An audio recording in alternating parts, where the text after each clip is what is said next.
مفتی صاحب، ایک صاحب سوال کرتے ہیں بیت المعمور کیا ہے اور کہاں ہے، اس کا مختصر تعارف مطلوب ہے۔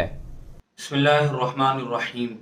مذکورہ سوال کا جواب یہ ہے، اللہ تبارک و تعالی قرآن مجید میں ارشاد فرماتے ہیں ان اول بیت وضع للناس للذی ببکۃ مبارک وہدی للعالمین، کہ اللہ تبارک و تعالی نے روئے زمین پر سب سے پہلا جو اپنا گھر بنایا وہ کعبۃ اللہ تھا، جس کو ہم بیت اللہ بھی کہتے ہیں۔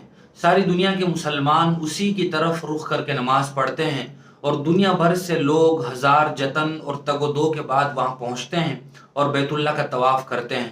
2400 گھنٹے پورے سال اس کعبۃ اللہ کا طواف چل رہا ہے جو دنیا میں موجود انسان کر رہے ہیں۔ بالکل اسی کے اوپر 7ویں آسمان پر اللہ تبارک و تعالی نے اپنا ایک اور گھر بنایا ہے جس کو بیت المعمور کہتے ہیں۔ حضور اکرم صلی اللہ علیہ وسلم جب معراج پر تشریف لے گئے تو 7ویں آسمان پر آپ نے بیت المعمور دیکھا، جس کے دیوار کے ساتھ حضرت ابراہیم علیہ السلام ٹیک لگائے بیٹھے تھے۔ آپ نے حضرت جبرائیل سے پوچھا یہ کیا ہے؟ انہوں نے کہا یہ بیت المعمور ہے۔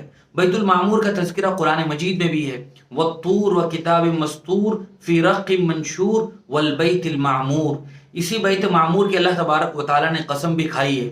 پھر حضرت جبرائیل علیہ السلام نے بیان فرمایا کہ یہ اللہ کا گھر ہے، روز آنا 70,000 فرشتے اس کا طواف کرتے ہیں، اور جس کا ایک مرتبہ نمبر آ گیا وہ اب قیامت کی صبح تک دوسری مرتبہ وہ فرشتہ لوٹ کر نہیں آئے گا۔